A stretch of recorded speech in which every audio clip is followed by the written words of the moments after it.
Hello dear friends, welcome to Unacademy YouTube channel. मेरे दोस्तों सभी का हार्दिक अभिनंदन है। Unacademy WiFi study UGC NET Hindi channel पर, अनअकैडमी यूजीसी नेट चैनल पर दोस्तों आप सभी का अभिनंदन है। कैसे हो आप सभी लोग? राधे राधे, जय श्री कृष्णा, सत श्री अकाल, आदाब।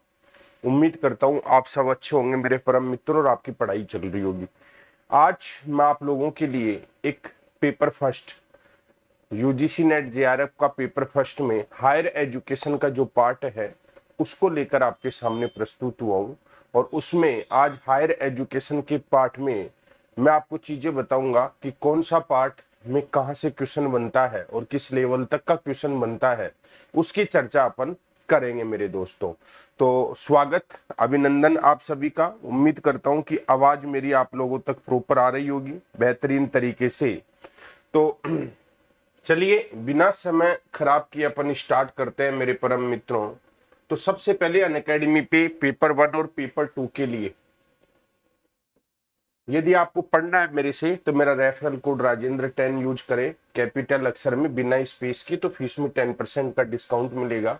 यदि आपने अनअकैडमी पर मुझे फॉलो नहीं किया है तो आप मुझे अनअकैडमी पे फॉलो कर ले राजेंद्र शर्मा के नाम से। मॉर्निंग में जो सुबह 8 AM यहाँ पे फ्री स्पेशल क्लास होती है, डेली फ्री स्पेशल क्लास होती है, इसका कोई चार्ज नहीं है। तो ये क्लास आप अटेंड कर सकते हैं। यहाँ पे किसी भी कैटेगरी में कोई भी प्लस कोर्स ज्वाइन करने के लिए रेफरल कोड यूज करें राजेंद्र 10 मेरे परम मित्रों। और अनअकैडमी पर ऑनलाइन पेड जो कोर्स है इसके बेनिफिट्स क्या क्या है देखो। अनलिमिटेड टेस्ट है, स्टडी फ्रॉम घर, complete live class, recorded class, poll system, notes PDF, live chat, nominal fees, front chair, just check your rank, doubt solve session, offline जैसी ऑनलाइन क्लास में feeling, timely notification, timely course complete, talk to your teacher in running class. इसके लिए आपको ये code use करना है Rajendra 10, referral code Rajendra 10 use करना है।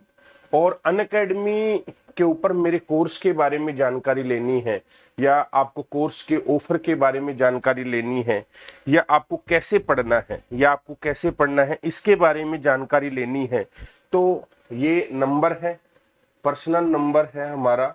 इस नंबर पर आप कॉल करें और सारी जानकारी प्राप्त करें। नंबर नोट कर ले, 7825860534। इस नंबर पर जानकारी प्राप्त करें। ये मेरा रेफरल कोड है राजेंद्र 10, ये यूज करें मेरे दोस्तों। पेपर 1 और पेपर 2 दोनों के लिए आप मेरे साथ में जुड़ सकते हैं। दिसंबर 2022 के लिए मेरे दोस्तों 3 अप्रैल से 3 अप्रैल 2022 को न्यू बैच स्टार्ट हो रहा है। न्यू बैच स्टार्ट हो रहा है, तो यहाँ आराम से मेरे साथ में जुड़ सकते हैं आप। बेनिफिट लाइव मेंटोरशिप प्रोग्राम में आप कोई भी इनसे कांटेक्ट कर सकते हैं, बुक के बारे में जान सकते हैं, रणनीति के बारे में जान सकते हैं, कंप्लीट जुड़ के कोर्स का फायदा ले सकते हैं। लर्निंग प्लेटफॉर्म इंडिया का सबसे बड़ा, जिस पर आइकोनिक और प्लस 2 पेड मॉडल हैं। आइकोनिक सबसे अच्छा है क्योंकि यहाँ पे पर्सनल गाइडेंस, टेस्ट का एनालिसिस, एक्सपर्ट की गाइडलाइन, स्टडी प्लानर होता है। वहीं प्लस में live class, weekly test, course schedule, unlimited access होता है। बेनिफिट सबसे ज्यादा आइकोनिक में मिलते हैं। लाइव क्लास मिल जाएगी, टेस्ट सीरीज है, अनलिमिटेड प्रैक्टिस है, कोर्स शेड्यूल है, पर्सनल कोच है, स्टडी प्लानर है, वीकली रिव्यू है, डाउट सेशन है। जबकि प्लस में आपको लाइव क्लास है, टेस्ट सीरीज है, अनलिमिटेड प्रैक्टिस है, कोर्स शेड्यूल है।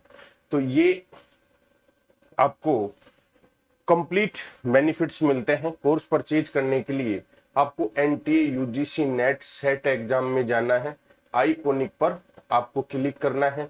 ये सारे बेनिफिट्स आपको शो होंगे, ये सारे बेनिफिट्स आपको शो होंगे। कोड यूज करना है राजेंद्र 10।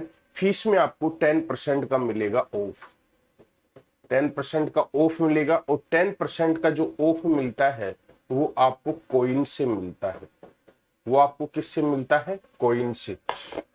यदि आपको प्लस लेना है तो प्लस पर क्लिक करें, ये रेफरल कोड यूज करके मंथ सेलेक्ट करें। 10% का आपको क्या मिलेगा? ऑफ। और 10% का ऑफ मिलता है आपको कॉइन से। कॉइन से मिलता है और रेफरल कोड आप राजेंद्र 10 यूज करें। जुड़े मेरे साथ में। स्पेशल क्लास और प्लस क्लास के जो फीचर्स हैं, इसमें देखो लाइव क्लास है, पोल का सिस्टम है, राइज हैंड का ऑप्शन है, क्लास मिस नहीं होती है, कहीं भी बैठकर आप पढ़ सकते हैं। ये 2020-21 में मेरी क्लास में पढ़कर जिन बच्चों ने नेट जेआरएफ किया है वो आपके सामने हैं, ये सारे स्टार मेरे परम मित्रों। तो मैं चाहता हूं कि अगली बार आपकी भी फोटो यहाँ पे सुनिश्चित हो, ठीक है, आपकी फोटो भी यहाँ पे लगनी चाहिए। और अब अपन बात करेंगे इंट्रोडक्शन टू टॉपिक में, कि पीपल डेवलपमेंट एंड एनवायरनमेंट की क्लास 11 AM डेली होती है। जिस भी भाई को नहीं पता है तो 11 AM डेली क्लास होती है और ये यूट्यूब पर होती है, यूट्यूब पे क्लास होती है। और ये यूट्यूब पे जो क्लास होती है उस चैनल का नाम है Unacademy UGC NET channel, UGC NET channel. तो आप आराम से आनंद ले सकते हैं, पढ़ सकते हैं इस क्लास का। अब अपन बात करेंगे आज हायर एजुकेशन यानी कि हायर एजुकेशन की बात करेंगे। आज अपन जो चर्चा कर रहे हैं वो कर रहे हैं हायर एजुकेशन। हायर एजुकेशन में, उच्च शिक्षा में इसके 3 पार्ट आपको पढ़ने हैं। और इनके 3 पार्टों की अगर मैं चर्चा करूं तो एक तो आपको पढ़ना है प्राचीन शिक्षा, एक तो आपको पढ़नी है प्राचीन शिक्षा, एक पढ़नी है आपको मध्यकाल में शिक्षा, मध्यकाल में शिक्षा, मध्यकाल में शिक्षा, और एक पढ़नी है आपको आधुनिक काल में शिक्षा। यहां से बहुत क्वेश्चन आते हैं और जो गलती होते हैं, आधुनिक काल में शिक्षा, आधुनिक काल में शिक्षा। तो मैंने ये 3 पार्ट्स बांट दिए इसके मेरे मित्रों। हायर एजुकेशन के 3 पार्ट्स मैंने आपको बना दिए हैं। सबसे पहले आपको याद रखना है प्राचीन काल में शिक्षा, मध्यकाल में शिक्षा, आधुनिक काल में शिक्षा। ये हायर एजुकेशन के 3 पार्ट्स हैं। और 3 पार्ट्स में सबसे पहले अपन चर्चा करेंगे प्राचीन काल में शिक्षा यानी कि ancient education, ancient education system, ancient education system यानी कि प्राचीन काल में, प्राचीन काल में शिक्षा पद्धति, प्राचीन काल में शिक्षा पद्धति, इसकी अपन चर्चा करेंगे। प्राचीन काल में शिक्षा पद्धति। अब मेरे मित्रों, प्राचीन काल में जो शिक्षा पद्धति है, यहां से बहुत सारे क्वेश्चन पूछते हैं और इसको मैं इस तरीके से बताऊंगा कि आपके सवाल गलत नहीं होंगे। यदि आप मेरी स्पेशल क्लास ले रहे हैं तो आप लोगों को बहुत अच्छे से पता होगा कि वास्तव में ऐसे सवाल गलत नहीं होंगे। तो प्राचीन काल में जो शिक्षा है उस शिक्षा की संपूर्ण व्यवस्था की अपन चर्चा करेंगे कि प्राचीन काल में जैसे गुरुकुलों का जमाना था, गुरु शिष्य को किस प्रकार से पढ़ाता था।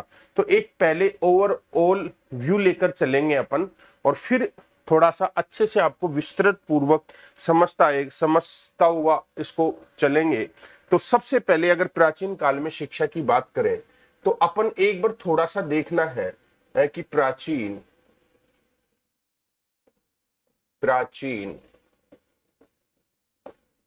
गुरुकुल व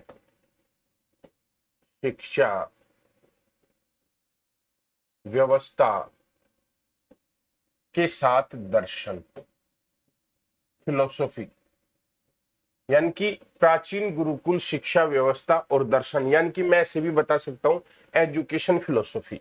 अपन बात करेंगे सबसे पहले एजुकेशन फिलोसॉफी, एजुकेशन फिलोसॉफी मैं चर्चा करूंगा आपके सामने एजुकेशन फिलोसॉफी की। एजुकेशन फिलोसॉफी की अगर मैं बात करूं आपके सामने, तो एक एक को अपन थोड़ा सा देखेंगे। जैसे सबसे पहले चारवाक। चारवाक आपके परीक्षा में प्रश्न पूछता है। यहां से प्राचीन काल की जो शिक्षा पद्धति है, एजुकेशन फिलोसॉफी है, यानी कि शिक्षा का दर्शन है, उसकी बात करेंगे। तो चारवाक, तो चारवाक है, इसको अपन दो पार्ट्स में मैंने डिवाइड किया चारवाक को। एक है आपकी धूर्त, धूर्त चारवाक, एक है आपके धूर्त चारवाक, ठीक है ना। इसको दो पार्ट में बांट दिया, धूर्त चारवाक, और एक आपका है सुशिक्षित चारवाक। सुशिक्षित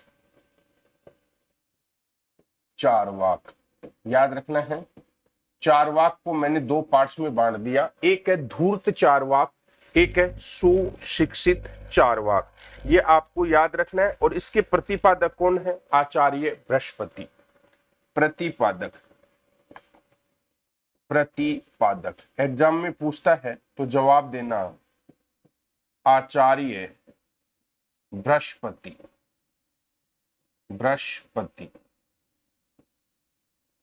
अब आपसे परीक्षा में प्रश्न पूछा जा सकता है कि धूर्त चारवाक, सुशिक्षित चारवाक, चारवाक जो है इसको दो पार्ट्स में बांट दिया मैंने, एक है धूर्त चारवाक, एक है सुशिक्षित चारवाक। मैं एक आपको एजुकेशन फिलोसॉफी है उसका पूरा एक मतलब ट्रेलर दिखाने जा रहा हूं।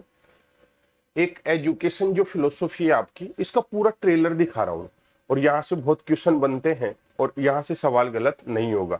तो चारवाक को अपन ने कितने पार्ट्स में बांट दिया? दो पार्ट्स में। पूछ सकता है, एक याद रखना धूर्त चारवाक, एक है सुशिक्षित चारवाक। जो आपको ये भी ध्यान रखना है, इसके प्रतिपादक कौन है? आचार्य बृहस्पति। आचार्य बृहस्पति। तो चारवाक की बात आपको समझ में आ गई होगी बहुत अच्छे से, क्लियर तरीके से मेरे दोस्तों, क्लियर। तो चारवाक धूर्त चारवाक, सुशिक्षित चारवाक, और प्रतिपादक है इसके आचार्य बृहस्पति। क्लियर। अब बात करेंगे जैन। जैन श्वेतांबर, दो पार्ट्स में है, और दिगंबर। दिगंबर जैन दो पार्ट्स में बटा हुआ है, श्वेतांबर और दिगंबर। और ये भेद किस आधार पर है? ये भेद धर्म के आधार पर है। धर्म के आधार पर जैनों की दो शाखाएं हैं, धर्म के आधार पर भेद है। एक है श्वेतांबर और एक है आपकी दिगंबर, ठीक है। और ये भेद किस आधार पर है? धर्म के आधार पर है मेरे मित्रों। और इनके जो प्रवर्तक हैं, प्रवर्तक कौन है? भगवान महावीर। भगवान महावीर, ध्यान रखना है। जैन श्वेतांबर दिगंबर, ये भेद धार्मिकता के आधार पर है, धर्म के आधार पर है। याद रखना है, धर्म के आधार पर, धार्मिकता के आधार पर, धार्मिकता के आधार पर। प्रवर्तक कौन है इनके? भगवान महावीर, आपको याद रखना है। क्लियर। अब बात करेंगे अपन बौद्ध की।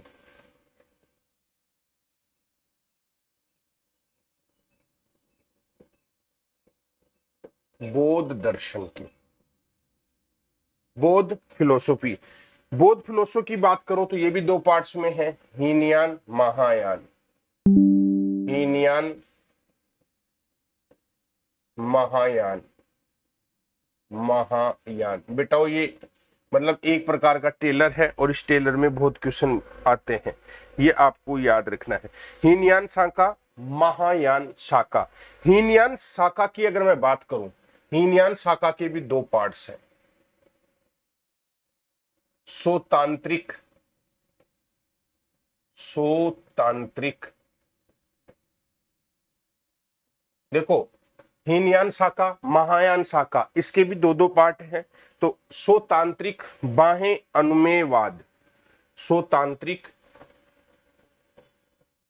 बाहें नु मेवाद, याद रखना है, बाहेनुमेवाद, स्वतांत्रिक बाहेनुमेवाद। परीक्षा में प्रश्न पूछता है कि स्वतांत्रिक बाहेनुमेवाद ये किसका पार्ट है, तो याद रखना ये हीनयान शाखा का है। और दूसरा है वैभाषिक बाह्य प्रत्यक्षवाद, वैभाषिक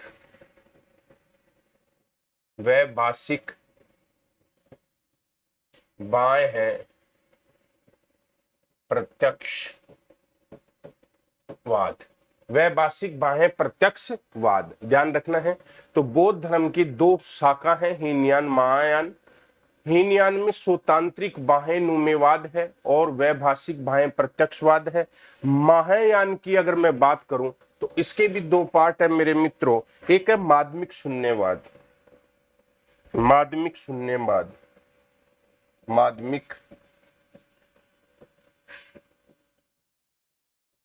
शून्यवाद, एक है आपके माध्यमिक शून्यवाद और दूसरा है योगाचार विज्ञानवाद, योगाचार विज्ञानवाद, योगाचार विज्ञानवाद। ठीक है, ये तुम्हारे नेट में पूछा हुआ है, ये नेट में पूछा हुआ है, ये दोनों नेट में क्वेश्चन पूछे हुए हैं, ये दोनों नेट में क्वेश्चन पूछे हुए हैं कि माध्यमिक शून्यवाद का संबंध किससे है, हीनयान से, महायान से, ऐसे आपसे ऑप्शन पूछा हुआ है। तो माध्यमिक शून्यवाद का जो संबंध है मेरे परम मित्रों, आपको ध्यान रखना है, माध्यमिक शून्यवाद का जो संबंध है वो महायान शाखा से है। योगाचार विज्ञानवाद का संबंध है वो भी महायान शाखा से है। स्वतांत्रिक बाह्यनुमेवाद का संबंध हीनयान से है। वैभाषिक बाह्य प्रत्यक्षवाद का संबंध हीनयान से। अब ये क्या है ये तो अपन डिटेल में करेंगे जब समझ में पूरा आ जाएगा, ये सिर्फ एक ट्रेलर है, पिक्चर पूरी बाकी है।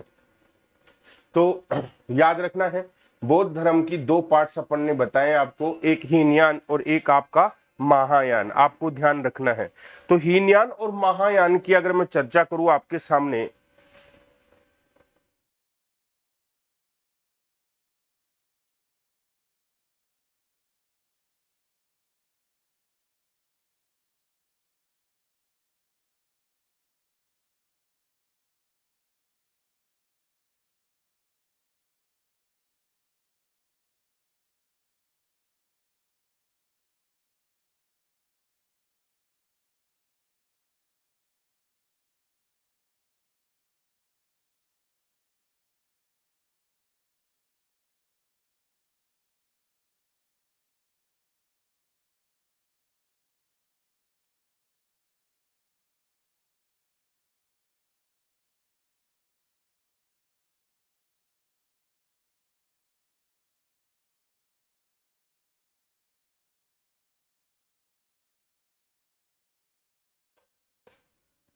तो मित्रों आपको ध्यान रखना है, ये पूछा जा सकता है माध्यमिक शून्यवाद और योगाचार विज्ञानवाद। तो बौद्ध दर्शन में हीनयान और महायान ये दो शाखाएं हैं।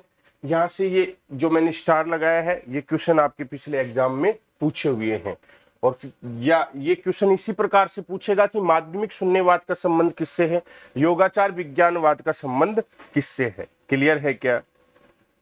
चलो आगे। अब बात करेंगे न्याय। न्याय, अब मैं न्याय की बात करूं तो मेरे मित्रों इसके भी दो पार्ट्स हैं, प्राचीन न्याय, प्राचीन न्याय, और एक है आपकी नव्य न्याय। अब प्राचीन न्याय की मैं बात करूं तो महर्षि गौतम है, इसके प्रवर्तक कौन है, महर्षि गौतम। पूछा जा सकता है जो प्राचीन न्याय है उसके प्रवर्तक कौन है, महर्षि गौतम है, और नव्य न्याय के गंगेश हैं। नव्य जो न्याय है इसके जो प्रवर्तक हैं वो गंगेश है, गंगेश। याद रखना है न्याय जो है इसके दो पार्ट्स हैं, प्राचीन न्याय महर्षि गौतम, नव्य न्याय गंगेश। ये आपको याद रखना है, आपसे पूछा जा सकता है। कि प्राचीन न्याय के प्रवर्तक कौन है, महर्षि गौतम। नव्य न्याय के प्रवर्तक कौन है, गंगेश। यहां से आपसे क्वेश्चन पूछा जा सकता है। नेक्स्ट है वैशेषिक दर्शन। वैशेषिक दर्शन, इसके प्रवर्तक यदि पूछता है तो कणाद है। कणाद, वैशेषिक दर्शन के जो प्रवर्तक हैं वो कणाद है मेरे मित्रों, आपसे पूछा जा सकता है। क्लियर है क्या? ठीक है। अब ये कणाद नाम क्यों पड़ा, नाम क्यों पड़ा, क्यों पड़ा, कणाद नाम क्यों पड़ा? ये क्या करते थे, गोबर से, गोबर से अनाज के, अनाज के जो कण हैं, अनाज के कण निकाल कर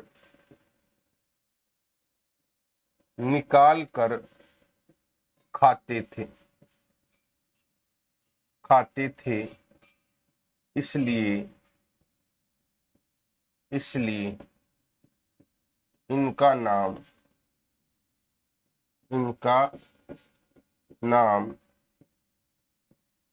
कणाद पड़ा, कणाद पड़ा। याद रखना है, वैशेषिक दर्शन के जो प्रवर्तक हैं वो कणाद हैं, और इनका नाम कणाद क्यों पड़ा, क्योंकि गोबर से अनाज के कण निकाल कर खाते थे, इसलिए इनका नाम क्या पड़ा, कणाद। तो वैशेषिक दर्शन के प्रवर्तक कणाद। न्याय दर्शन के दो पार्ट्स हैं, प्राचीन न्याय, प्राचीन न्याय के जो प्रवर्तक हैं वो महर्षि गौतम है। नव्य न्याय के प्रवर्तक जो हैं वो गंगेश है, ध्यान रखना है। अब अपन बात करेंगे सांख्य दर्शन। एक एक की मैं चर्चा कर रहा हूं, एक पूरा ओवरव्यू मिल जाएगा, जिससे क्या है कि अपन जब पिक्चर देखेंगे तो मजा आएगा। ये ट्रेलर है। सांख्य दर्शन के कौन है, कपिल मुनि, कपिल मुनि। सांख्य दर्शक के प्रवर्तक कौन है मेरे मित्रों, कपिल मुनि है। सांख्य दर्शन के जो प्रवर्तक हैं वो कौन है, कपिल मुनि, ध्यान रखना है। नेक्स्ट योग दर्शन। योग, योग के महर्षि पतंजलि, महर्षि पतंजलि। योग दर्शन के प्रवर्तक कौन है, महर्षि पतंजलि हैं, आपको याद रखना है। मीमांसा, अब मीमांसा की बात करें, मीमांसा, मीमांसा के अपन ने तीन पार्ट बना दिए हैं। एक है आपके जैमिनी मीमांसा, जैमिनी मीमांसा, जैमिनी मीमांसा। एक है प्रभाकर मीमांसा, प्रभाकर मीमांसा।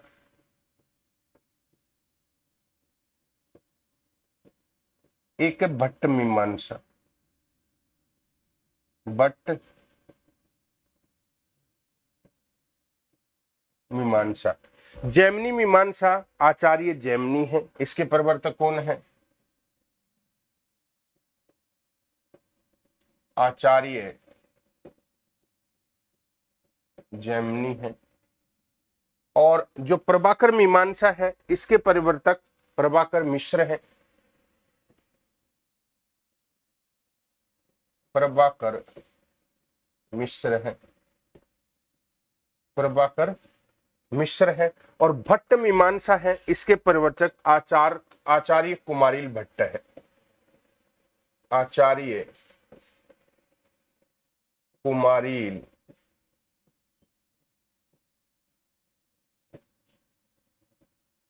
भट्ट। इसके प्रवर्तक कौन है, आचार्य कुमारिल भट्ट। तो मेरे मित्रों याद रखना है, यहां से क्वेश्चन पूछता है कि जैमिनी मीमांसा के प्रवर्तक कौन है, आचार्य नाम से ही पता चल रहा है जैमिनी है। प्रभाकर मीमांसा के प्रवर्तक कौन है, प्रभाकर मिश्र है। भट्ट मीमांसा के प्रवर्तक कौन है, आचार्य कुमारिल भट्ट है। योग दर्शन के कौन है, महर्षि पतंजलि है। सांख्य के कौन है, कपिल मुनि है। क्लियर है? अब आगे चलते हैं, तो एक बार पहले इसको देखें अपन। मेरे मित्रों देखो, मैं आपको फिर बता रहा हूं, मैं आपको हायर एजुकेशन सिस्टम में एंशियंट एजुकेशन सिस्टम पद्धति के बारे में बता रहा हूं, जिसमें से बहुत क्वेश्चन आते हैं आपके एग्जाम में। हेतुआभास हेतुआभास हेतुआभास, पूरे एग्जाम में हेतुआभास छाया हुआ था। अपोवाद क्या है, ठीक है, ऐसे सवाल आते हैं। तो ये आपके मतलब रेंज से बाहर हो जाते हैं, लगता है कि पढ़ाई नहीं क्या चीज है। वो वाला पार्ट मैं आपको करा रहा हूं। तो यहाँ पे ध्यान रखना, प्राचीन काल में शिक्षा की बात कर रहा हूं। तो सबसे पहले मैं आपको एक ट्रेलर दिखा रहा हूं, जैसे दर्शन का एक ट्रेलर है ये। और चारवाक, जिसको धूर्त चारवाक, सुशिक्षित चारवाक, दो भाग में बांटा हुआ है, जिसके प्रतिपादक आचार्य बृहस्पति हैं। जैन श्वेतांबर और दिगंबर, ये धार्मिक भेद है दोनों में। प्रवर्तक भगवान महावीर है। बौद्धों में हीनयान और महायान दो शाखाएं हैं। हीनयान स्वतांत्रिक और बाह्य नुमेयवाद में बटी हुई है। वैभाषिक बाह्य प्रत्यक्षवाद, स्वतांत्रिक बाह्य नुमेयवाद और वैभाषिक बाह्य प्रत्यक्षवाद में बटी हुई है। महायान माध्यमिक शून्यवाद और योगाचार विज्ञानवाद में बटी हुई है। न्याय, प्राचीन न्याय, नव्य न्याय। प्राचीन न्याय का जो है वो महर्षि गौतम, नव्य न्याय के हैं वो गंगेश है। वैशेषिक दर्शन के प्रवर्तक कणाद हैं।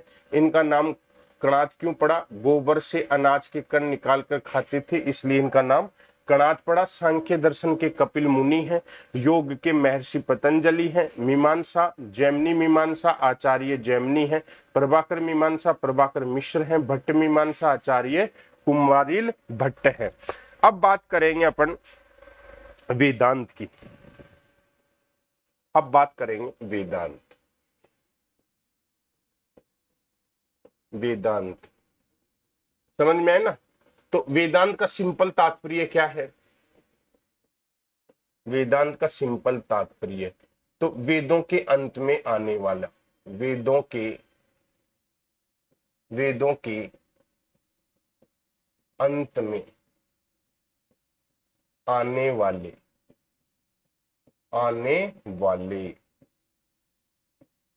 वेदों के अंत में आने वाले, वेदों के अंत में आने वाले, आपको ध्यान रखना है। अब वेदांत की अगर मैं बात करूं मेरे मित्रों, तो अद्वैत वेदांत, वेदांत की मैं बात करूं तो अद्वैत वेदांत, अद्वैत वेदांत, अद्वैत वेदांत की अगर मैं बात करूं तो शंकराचार्य,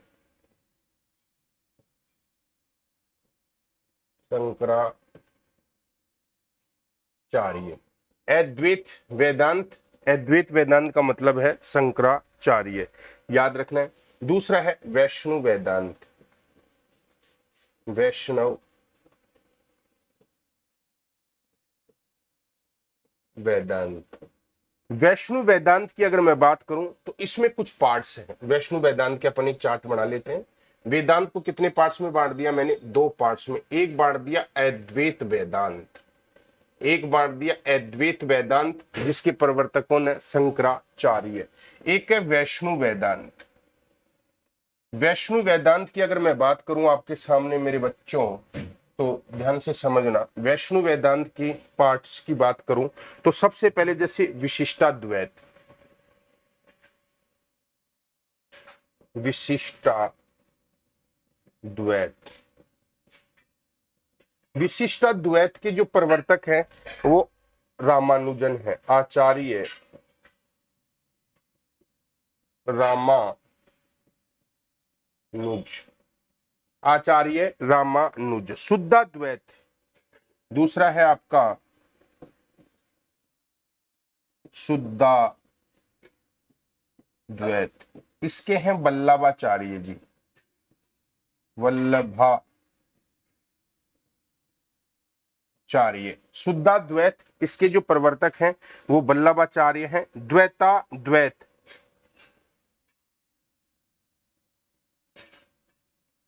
द्वैताद्वैत,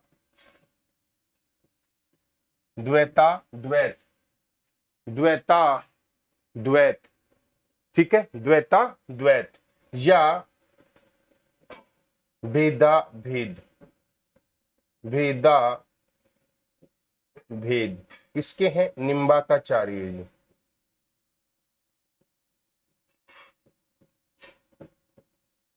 इसके कौन है? निम्बाकाचार्य। द्वैता द्वैत या भेदा भेद, तो इसके कौन है? भेदा भेद, इसके हैं निम्बाकाचार्य जी। क्लियर? नेक्स्ट है द्वैतवाद। द्वैतवाद के हैं मध्वाचार्य, मैध्वाचार्य। ये वैष्णु वेदांत है। ये क्या है? वैष्णु वेदांत, याद रखना है, यहां से आपसे क्वेश्चन पूछता है। ये है वैष्णु वेदांत। तो वैष्णु वेदांत की अगर मैं बात करूं तो विशिष्टाद्वैत, शुद्धाद्वैत, द्वैताद्वैत, द्वैतवाद। विशिष्टाद्वैत आचार्य रामानुज है, शुद्धाद्वैत वल्लभाचार्य है, द्वैताद्वैत या भेदा भेद निम्बाकाचार्य है, द्वैतवाद मध्वाचार्य है। यहां से आपसे क्वेश्चन पूछता है और यहां से सुमिलित में भी क्वेश्चन पूछ लेता है कि विशिष्टाद्वैत के प्रवर्तक कौन है, शुद्धाद्वैत के प्रवर्तक कौन है, द्वैताद्वैत या भेदाभेद के प्रवर्तक कौन है, द्वैतवाद के प्रवर्तक कौन है। यहां से नेट में कई बार परीक्षा में प्रश्न पूछा है, नेट के एग्जाम में यहां से बहुत बार एग्जाम में क्वेश्चन पूछा है। ये वैष्णु वेदांत है और ये अद्वैत वेदांत है। अद्वैत वेदांत में कौन आ रहा है? शंकराचार्य। बोलो क्लियर है क्या? क्लियर है ये?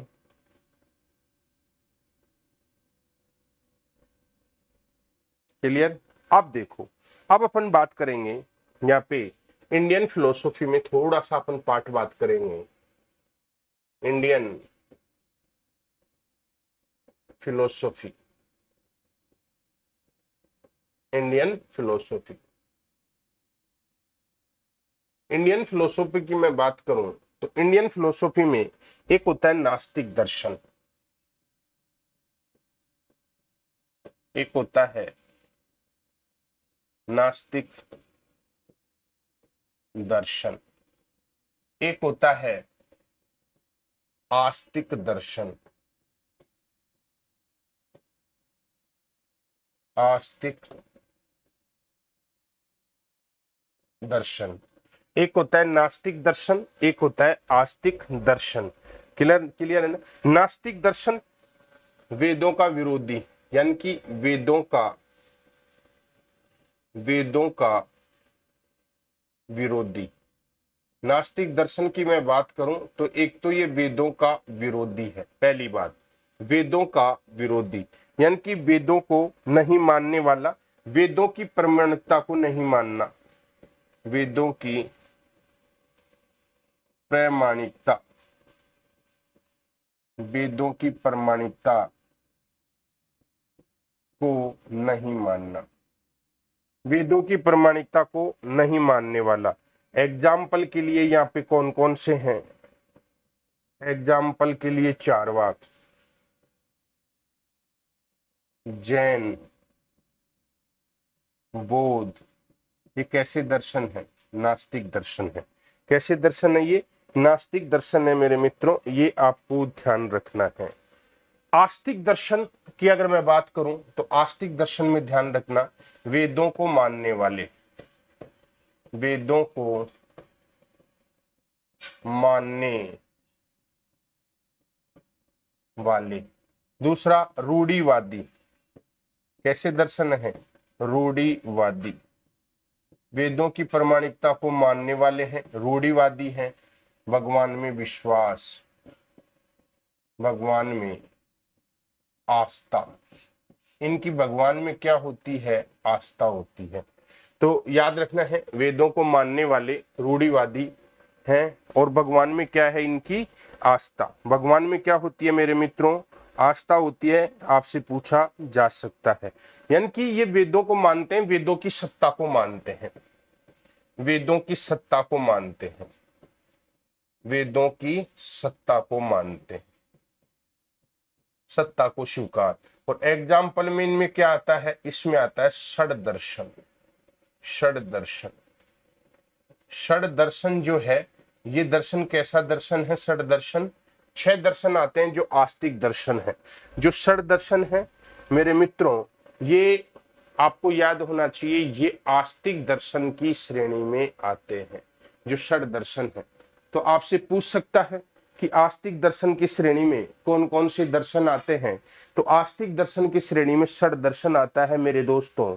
और षड दर्शन की अगर मैं चर्चा कर लूं आपके सामने, तो देखो यहां पे ध्यान रखना, षड दर्शन, षड दर्शन, तो षड दर्शन को और किस किस नाम से जानते हैं?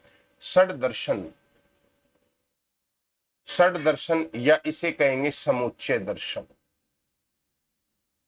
समुच्चय दर्शन,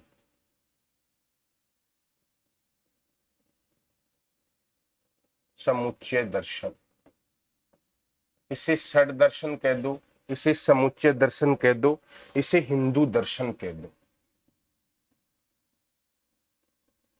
हिंदू दर्शन। याद रखना है, षड दर्शन कह दो, समुच्चय दर्शन कह दो, हिंदू दर्शन कह दो, सनातन दर्शन भी कह सकते हैं इसे, सनातन दर्शन, सनातन दर्शन, ये भी आपसे पूछा जा सकता है, इसे कौन सा दर्शन भी कह सकते हैं? सनातन दर्शन। षड दर्शन कह दो, समुच्चय दर्शन कह दो, हिंदू दर्शन कह दो, सनातन दर्शन कह दो। अब इसमें कौन कौन से आते हैं? षड दर्शन में या समुच्चय दर्शन में या हिंदू दर्शन में कौन कौन से आते हैं? तो जैसे न्याय वैशेषिक, न्याय वैशेषिक ये साथ साथ आते हैं, इसलिए इनको समानतंत्री बोलते हैं, वैशेषिक, ये दोनों साथ आते हैं, न्याय के साथ में वैशेषिक, इसलिए इसको क्या बोलते हैं? समानतंत्री। न्याय वैशेषिक समानतंत्री बोलते हैं इसको। सांख्य योग, ये इसके साथ में सांख्य योग, समानतंत्री है ये, सांख्य योग, सांख्य योग, ठीक है ना। और नेक्स्ट अगर मैं बात करूं तो मीमांसा वेदांत, मीमांसा वेदांत, मीमांसा वेदांत। तो याद रखना है, न्याय वैशेषिक, सांख्य योग, मीमांसा वेदांत। अब मीमांसा वेदांत में पूर्व मीमांसा उत्तर मीमांसा दोनों आती हैं। इसमें पूर्व मीमांसा, पूर्व मीमांसा, मीमांसा और उत्तर मीमांसा, उत्तर मीमांसा दोनों आती हैं इसमें। तो याद रखना है, जो षड दर्शन है, जो समुच्चय दर्शन है, जो हिंदू दर्शन है, जो सनातन दर्शन है, इसमें न्याय वैशेषिक, सांख्य योग, मीमांसा वेदांत। मीमांसा वेदांत की बात करूं तो इसमें पूर्व मीमांसा आती है, उत्तर मीमांसा आती है, याद रखना है। क्लियर है क्या?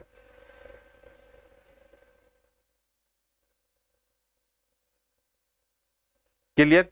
अब नास्तिक जो दर्शन होते हैं उनके तीन अर्थ होते हैं, जैसे अपन ने चर्चा करी यहाँ पे नास्तिक दर्शन, नास्तिक दर्शन के तीन अर्थ होते हैं। जैसे दार्शनिक भाषा में नास्तिक का अर्थ क्या होता है? जो वेदों की प्रामाणिकता को नहीं मानता। मैं बता ही देता हूं क्योंकि एग्जाम में पूछ लेता है, ये षड दर्शन समूह है, ठीक है। अब देखो आपसे पूछा जा सकता है कि नास्तिक दर्शन, नास्तिक दर्शन, नास्तिक दर्शन की अगर मैं अर्थ की बात करूं, अर्थ, तो देखो दर्शन की भाषा में, यानी कि दर्शन की भाषा में नास्तिक का मतलब क्या होता है? दर्शन की भाषा में अगर नास्तिक दर्शन को हम दर्शन की भाषा में जाने तो इसका मतलब होता है कि वेदों की प्रामाणिकता को नहीं मानना, वेदों की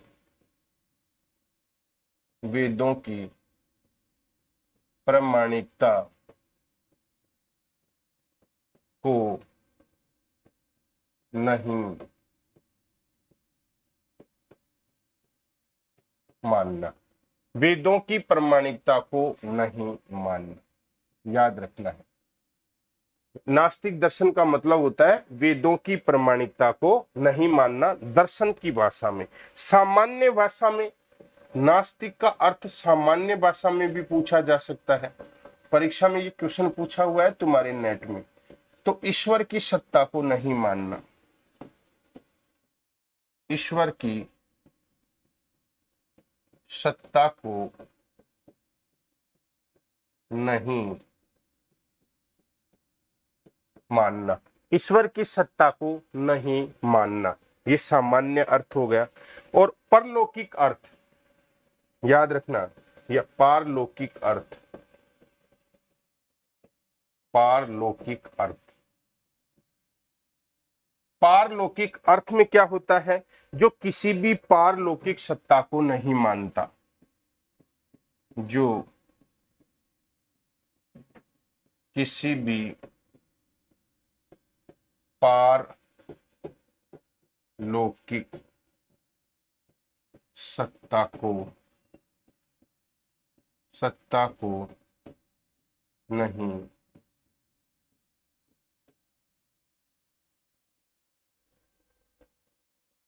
जो किसी भी पारलौकिक सत्ता को नहीं मानता।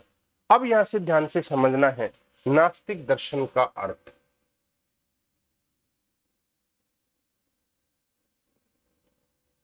नास्तिक दर्शन का अर्थ, नास्तिक दर्शन के अर्थ की अगर मैं बात करूं तो दर्शन की भाषा में इसका मतलब होता है वेदों की प्रामाणिकता को नहीं मानना। वेदों की प्रामाणिकता को नहीं मानना। ये पूछा जा सकता है कि दर्शन की भाषा में नास्तिक दर्शन का अर्थ क्या होता है। वेदों की प्रामाणिकता को नहीं मानना। सामान्य भाषा में नास्तिक दर्शन का अर्थ क्या होता है, ईश्वर की सत्ता को नहीं मानना। पारलौकिक भाषा में नास्तिक दर्शन का अर्थ क्या होता है, जो किसी भी पारलौकिक सत्ता को स्वीकार नहीं करता है। ये आपको याद रखना है। क्लियर है? क्लियर। अब अपन चर्चा करेंगे ईश्वर की। अब अपन बात करेंगे ईश्वर। ईश्वर को कौन कौन से दर्शन मानते हैं और ईश्वर को कौन कौन से दर्शन नहीं मानते हैं।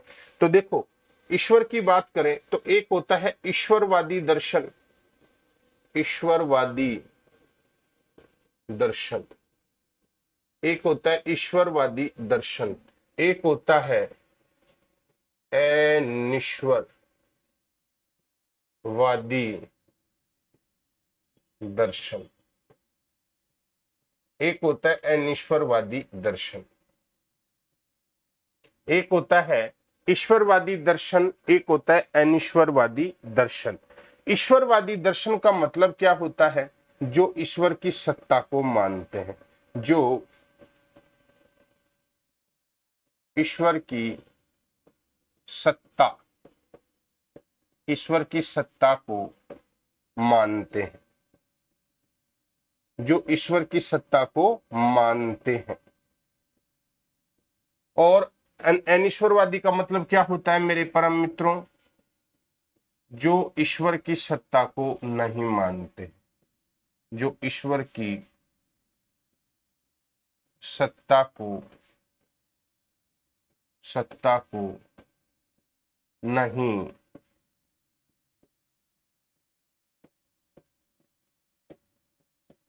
मानते हैं। तो अनिश्वरवादी और ईश्वरवादी में दोनों में अंतर समझ में आ गया होगा। जो ईश्वर की सत्ता को मानते हैं उन्हें ईश्वरवादी दर्शन कहते हैं, जो ईश्वर की सत्ता को नहीं मानते हैं उन्हें अनिश्वरवादी दर्शन कहते हैं। अब कौन कौन से ईश्वरवादी दर्शन हैं, तो न्याय वैशेषिक, न्याय वैशेषिक, न्याय वैशेषिक, योग वेदांत, योग वेदांत। याद रखना है। अनिश्वरवादी है, अनिश्वरवादी चारवाक, चारवाक। याद रखना है। अनिश्वरवादी की बात करूं तो चारवाक है, नास्तिक शिरोमणि है ये चारवाक, नास्तिक शिरोमणि, नास्तिक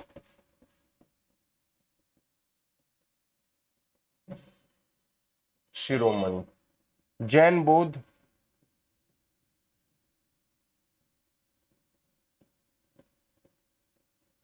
जैन बौद्ध देखो, चारवाक, नास्तिक शिरोमणि, जैन, बौद्ध है, सांख्य, मीमांसा,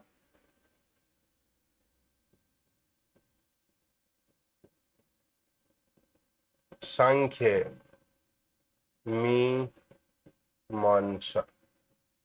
सांख्य, मीमांसा। ठीक है।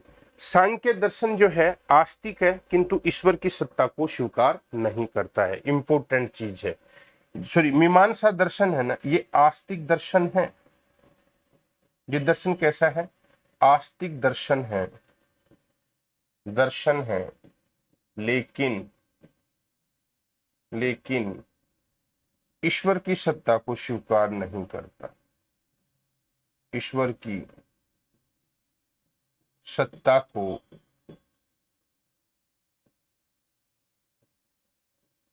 स्वीकार नहीं करता है, याद रखना है।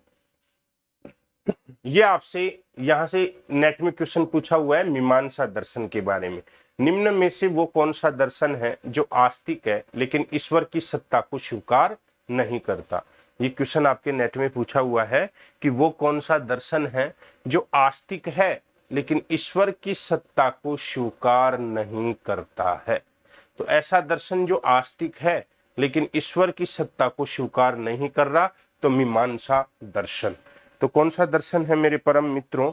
वो दर्शन आपका मीमांसा दर्शन। वो दर्शन कौन सा दर्शन है? मीमांसा दर्शन है।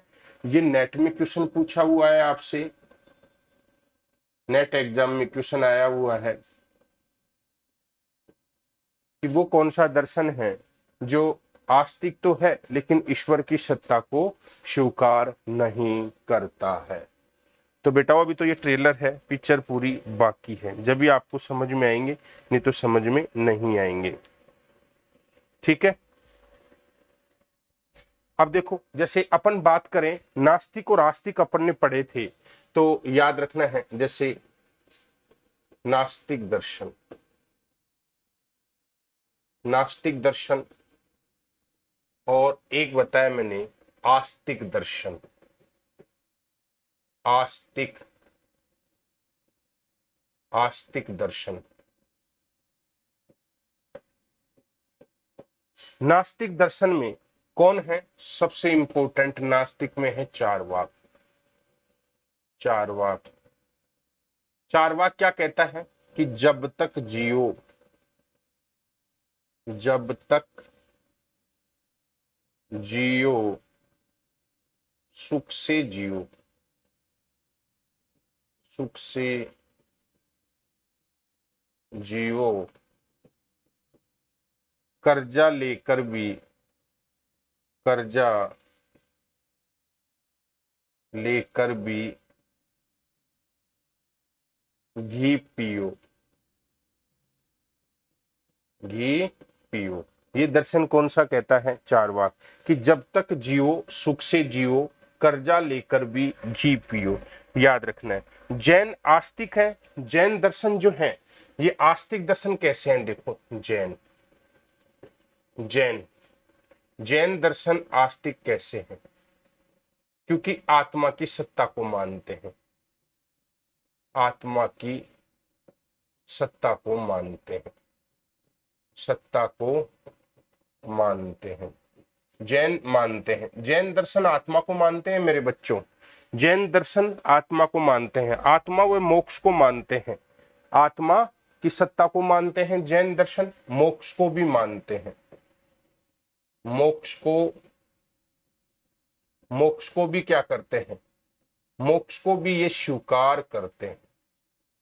जो जैन दर्शन है ये याद रखना है, आत्मा की सत्ता को मानता है, मोक्ष को भी मानता है, इसलिए आस्तिक दर्शन है। बौद्ध दर्शन, बौद्ध दर्शन निर्वाण की सत्ता को मानता है, निर्वाण या केवल्य, केवल्य की सत्ता को स्वीकार, सत्ता को स्वीकार करता है। जो बौद्ध दर्शन है ये निर्माण या केवल्य सत्ता को मानता है। यानी कि मेरे मित्रों आपको ध्यान रखना है, निर्माण या कैवल्य यानी कि मोक्ष। निर्माण का मतलब भी क्या है? मोक्ष है। निर्माण का मतलब भी क्या है? मोक्ष। इसकी सत्ता को मानता है, ठीक है ना। न्याय जो है ये किस किस को मानता है? न्याय ये आत्मा को भी मानता है, मोक्ष को भी मानता है और ईश्वर को भी मानता है। ये तीनों को मानता है, याद रखना है। न्याय दर्शन आत्मा को भी मानता है, मोक्ष को भी मानता है, ईश्वर को भी मानता है। जो न्याय दर्शन है ये आत्मा को भी मानता है, मोक्ष को भी मानता है और ईश्वर को भी मानता है। वैशेषिक भी सबको मानता है। वैशेषिक दर्शन, वैशेषिक दर्शन भी इनको तीनों को मानता है। ये भी किस किस को मानता है? आत्मा को मानता है, मोक्ष को मानता है और ईश्वर को मानता है। इन सबको मानता है ये, इसलिए ये भी क्या है? आस्तिक दर्शन है। न्याय दर्शन जो है आत्मा, मोक्ष, ईश्वर तीनों को मानता है। वैशेषिक दर्शन भी तीनों को मानता है, आत्मा, मोक्ष, ईश्वर इनको तीनों को मानता है। सांख्य आत्मा और मोक्ष को मानता है। अब देखो सांख्य दर्शन, सांख्य किसको मानता है? आत्मा प्लस मोक्ष इनको मानता है, ये ईश्वर को नहीं मानता। ये एग्जाम में पूछता है, ईश्वर को नहीं मानता। सांख्य दर्शन जो है ये आत्मा और मोक्ष को मानता है, ईश्वर को नहीं मानता है। योग, योग दर्शन तीनों को मानता है। योग, योग दर्शन आत्मा को भी मानता है, मोक्ष को भी मानता है और ईश्वर को भी मानता है। ईश्वर को भी मानता है, आत्मा, मोक्ष, ईश्वर तीनों को मानता है। मीमांसा आत्मा और मोक्ष को मानता है। मीमांसा आत्मा प्लस मोक्ष को मानता है और वेदांत तीनों को मानता है। वेदांत किस किस को मानता है? आत्मा प्लस मोक्ष प्लस ईश्वर इन तीनों को मानता है। तो मेरे मित्रों यहां से क्वेश्चन पूछा जा सकता है, आपको ध्यान रखना है। क्लियर है?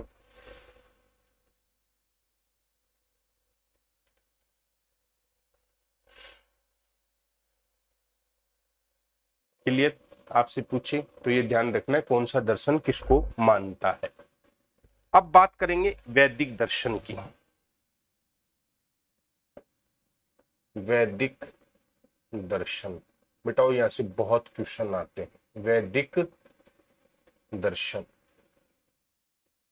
वैदिक दर्शन की अगर मैं बात करूं आपके सामने तो इसके दो पार्ट बना दिए मैंने। वैदिक दर्शन के दो, पूर्णतः वैदिक, पूर्णतः वैदिक दर्शन, पूर्णतः वैदिक दर्शन। पूर्णतः वैदिक दर्शन की बात करूं तो मीमांसा और वेदांत, मीमांसा व वेदांत। और एक है वैदिक प्लस लौकिक, एक है वैदिक प्लस लौकिक, एक है वैदिक प्लस लौकिक। वैदिक प्लस लौकिक की बात करूं तो न्याय, वैशेषिक, सांख्य योग। न्याय वैशेषिक और सांख्य योग, न्याय, वैशेषिक और सांख्य योग ये वैदिक प्लस लौकिक है। यहां से पूछ ले आपसे तो याद रखना ये वैदिक प्लस लौकिक है, वो पूर्णतः वैदिक है। अब आप परीक्षा में क्वेश्चन पूछा जा सकता है निम्न में से कौन सा दर्शन वैदिक प्लस लौकिक है? तो न्याय, वैशेषिक, सांख्य योग। प्रश्न पूछा जा सकता है कि निम्न में से कौन सा दर्शन वैदिक प्लस लौकिक है? तो न्याय, वैशेषिक, सांख्य योग। ध्यान रखना न्याय, वैशेषिक, सांख्य योग। क्लियर है?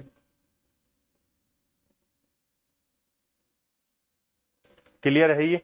मीमांसा, वेदांत, वैदिक लौकिक, न्याय वैशेषिक, सांख्य, योग। अब अपन बात करेंगे प्रमाण मीमांसा की। बहुत इंपॉर्टेंट है टॉपिक ही, बहुत इंपॉर्टेंट है प्रमाण मीमांसा। प्रमाण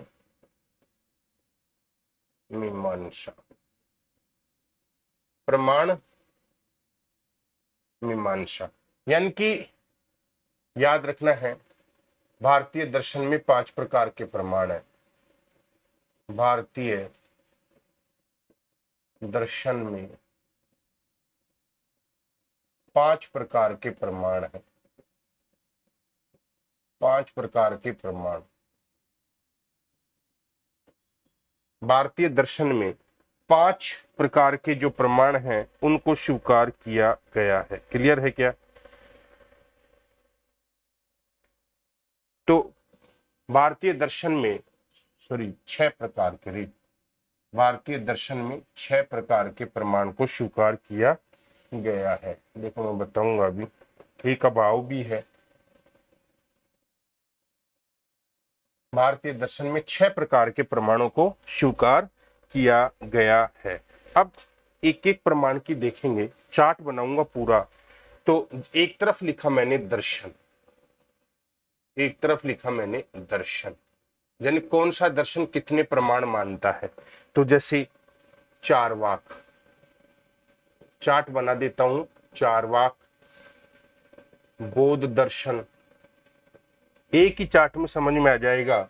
वैशेषिक दर्शन, वैशेषिक दर्शन, एक पूरा चार्ट बना देता हूं, इससे पूरा कंप्लीट समझ में आ जाएगा। जैन दर्शन, सांख्य दर्शन, सांख्य दर्शन, योग दर्शन और वैष्णव वेदांत दर्शन, वैष्णव वेदांत और जैमिनी वेदांत,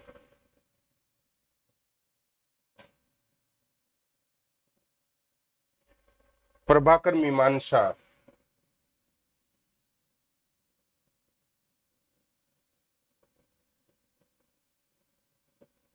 और भट्ट मीमांसा। एक ही चार्ट में सब कुछ, मीमांसा एक ही चार्ट में सब कुछ हो जाएगा।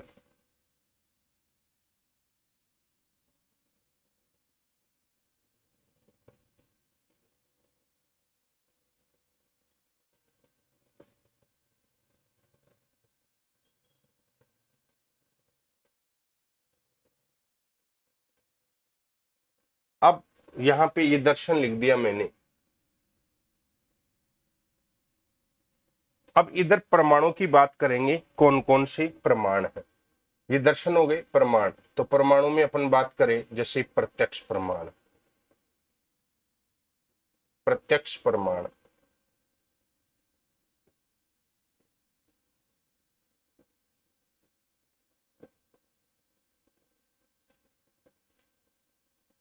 ध्यान से समझना। जैसे सबसे पहले प्रत्यक्ष प्रमाण, तो प्रत्यक्ष प्रमाण को चारवाक मानता है, बौद्ध दर्शन मानता है, वैशेषिक दर्शन मानता है, जैन दर्शन मानता है, सांख्य दर्शन मानता है, योग मानता है, वैष्णव वेदांत मानता है, जैमिनी वेदांत मानता है, प्रभाकर मीमांसा मानती है, भट्ट मीमांसा मानती है। तो प्रत्यक्ष को मानने वाले ये सारे हैं, प्रत्यक्ष को मानने वाले ये सारे हैं। अनुमान प्रमाण, अनुमान प्रमाण।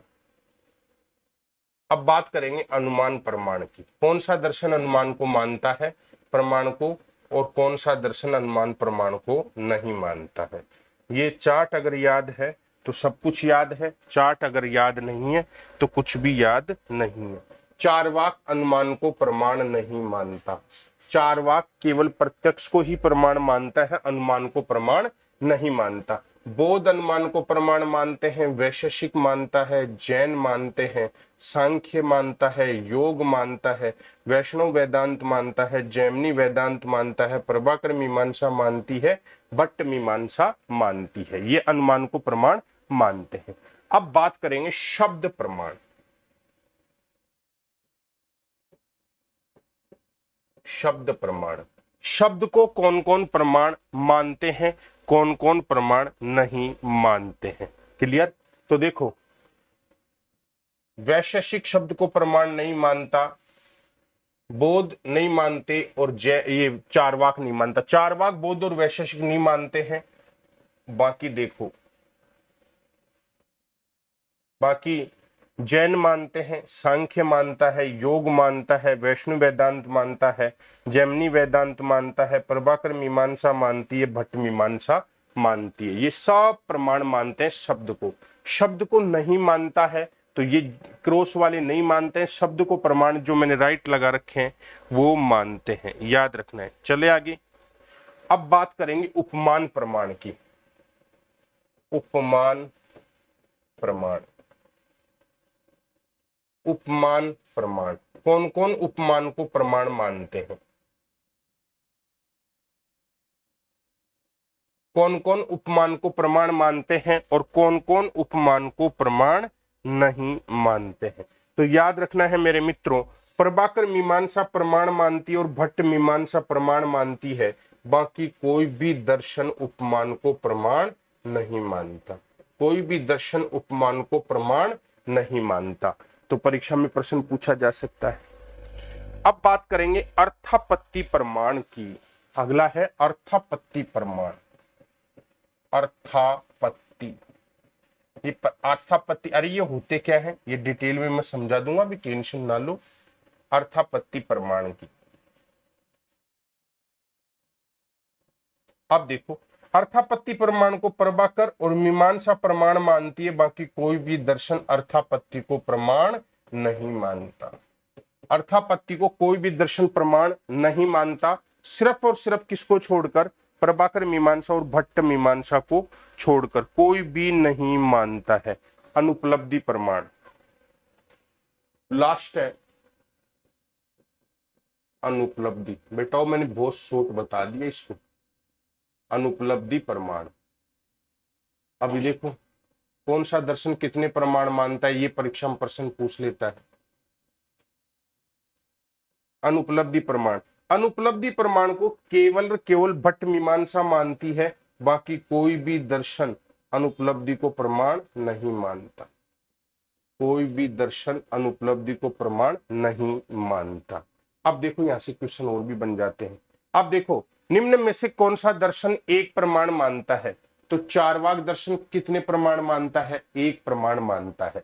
समझ में आया ना। बौद्ध दर्शन कितने प्रमाण मानते हैं, दो। बौद्ध कितने, दो। वैशेषिक दर्शन कितने प्रमाण मानता है, दो। जैन दर्शन कितने प्रमाण मानता है, जैन दर्शन मानता है तीन। जैन दर्शन कितने मान रहा है, तीन। सांख्य दर्शन कितने प्रमाण मानता है, तीन। योग दर्शन कितने प्रमाण मान रहा है, तीन। वैष्णव वेदांत कितने प्रमाण मानता है, तीन। जैमिनी वेदांत कितने प्रमाण मान रहा है, तीन। और प्रभाकर मीमांसा कितने प्रमाण मानती है, पांच। और भट्ट मीमांसा कितने प्रमाण मानती है, छह। याद कर लेना, मैंने सब बता दिया। ये इसी में सारा काम कर दिया, परीक्षा में प्रश्न पूछता है। चारवाक दर्शन एक मानता है, जैन दर्शन तीन प्रमाण मानते हैं, बौद्ध दर्शन दो प्रमाण मान रहे हैं। सब सामने लिखा हुआ है आपके, समझ में है ना। भट्ट छह, प्रभाकर पांच, सब लिखा है। अब बताओ, इस चार्ट से बाहर कुछ जाता ही नहीं है। इस चार्ट से बाहर कुछ भी नहीं जाता है। इस चार्ट से बाहर कुछ भी नहीं जाता है। इस चार्ट को अच्छे से कर लो। दर्शन देखो, प्रत्यक्ष प्रमाण, अनुमान प्रमाण, शब्द प्रमाण, उपमान प्रमाण, अर्थापत्ति प्रमाण और अनुपलब्धि प्रमाण। दर्शन देखो, चारवाक, बौद्ध, वैशेषिक, जैन, सांख्य, योग, वैष्णव वेदांत, जैमिनी वेदांत, प्रभाकर मीमांसा, भट्ट मीमांसा। अब यहां से क्वेश्चन पूछता है, उम्मीद तो यही है कि बाहर नहीं जाने चाहिए। तो इसको बहुत अच्छे से कर लो, स्क्रीनशॉट ले लो, नोट कर लो। कोई भी आपको डाउट हो, डेली क्लास होती है, सुबह 8 बजे भी क्लास होती है इसकी। इससे आगे की बात अपन कल की क्लास में पूरी करेंगे, ठीक है ना। तो जिस भी मेरे परम मित्र को अनअकैडमी पे कोई भी प्लस कोर्स लेना है तो ये मेरा नंबर है इस नंबर पे कॉल करके मेरे से प्लस कोर्स के बारे में जान सकता है। 7825860534। मेरे कोर्स कब लॉन्च हो रहे हैं उनके बारे में जान सकते हो आप, ठीक है। प्लस कोर्स के बारे में जान सकते हो। यहाँ पे रेफरल कोड आपको राजेंद्र 10 यूज करना है। आप सभी का बहुत बहुत धन्यवाद, थैंक यू। क्लास को लाइक शेयर जरूर करना मेरे परम मित्रों, और अगर चैनल पे नए हैं तो सब्सक्राइब जरूर करना। Thank you, wish all the best.